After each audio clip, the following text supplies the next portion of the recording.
大家好，今日我哋學加數，今日係第2集，今日我哋學難啲，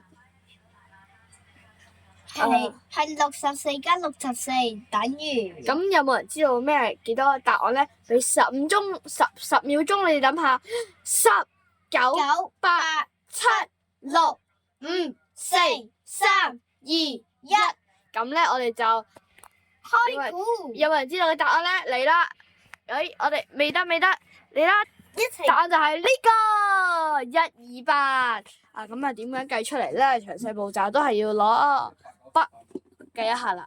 就好似64加64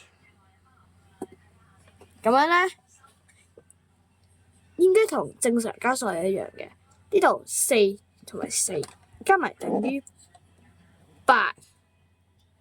咁咧，佢呢度唔夠一個位，所以唔使進位。然後6同6加埋，但應該大眾所知都係12。咁呢度咧寫2，呢度又就要進位，所以係128。大家明唔明呢個步驟？想了解更多就睇第3集。拜拜。